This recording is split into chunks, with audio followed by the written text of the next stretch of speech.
열왕기상 22장 1절에서 14절입니다. 키워드는 400명의 선지자, 듣기 좋은 말, 생명의 길입니다. 아람과 이스라엘 사이에 전쟁이 없이 3년을 지냈더라.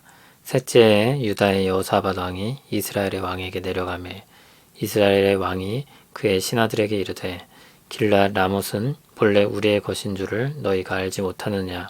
우리가 어찌 아람의 왕의 손에서 도로 찾지 아니하고 잠잠히 있으리요 하고 여호사밧에게 이르되 당신은 나와 함께 길앗 라못으로 가서 싸우시겠느냐.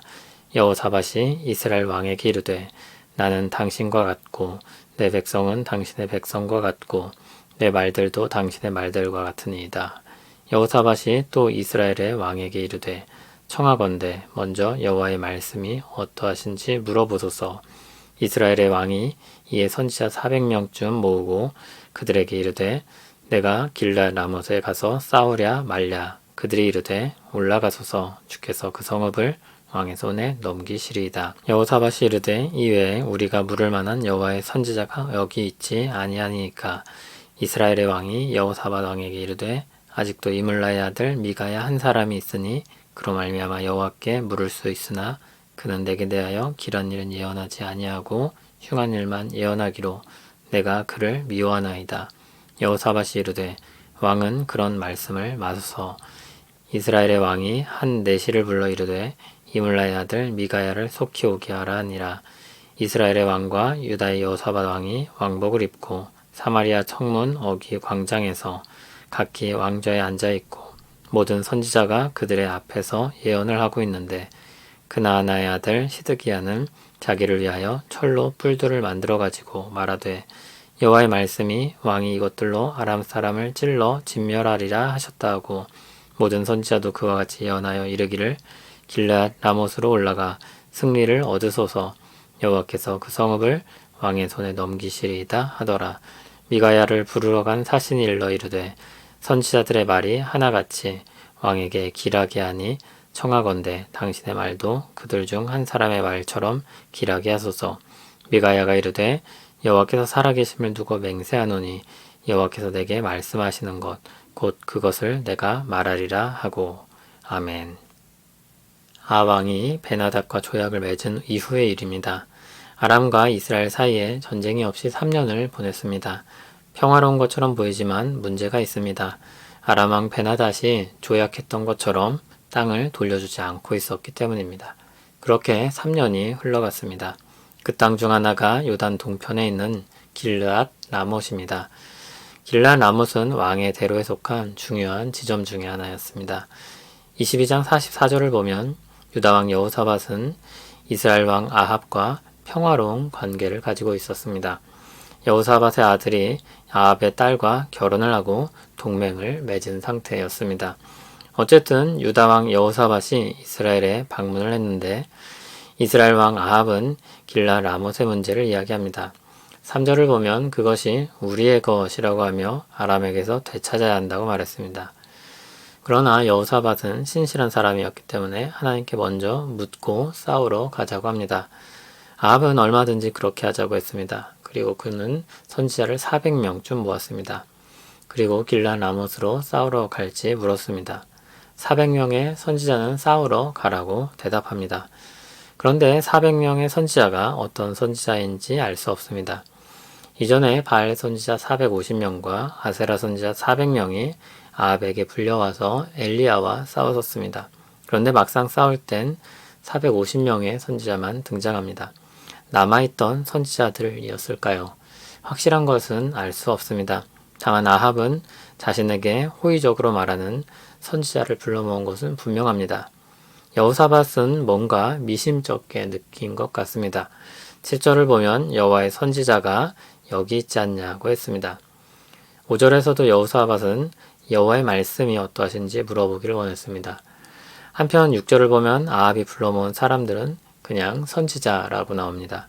열왕기서의 의도적인 대비로 보입니다. 그제서야 아합은 말을 꺼내는데 이물라의 아들 미가야라는 사람이 있는데 그가 여호와께 물을 수 있는데 언제나 흉한 일만 예언했었다고 합니다. 그래서 자신은 그를 미워한다고 했습니다. 여호사밧은 그래도 그에게 물어보자고 했고 아합은 마지못해 그를 불러오게 합니다.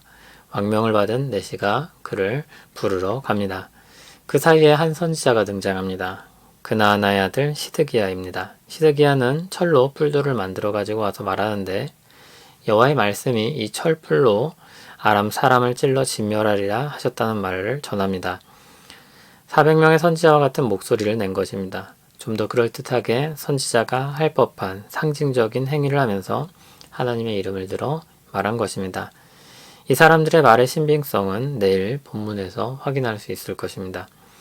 13절에서 장면이 바뀌고 미가야 선지자를 부르러 간 사람과 미가야 선지자의 대화가 나옵니다.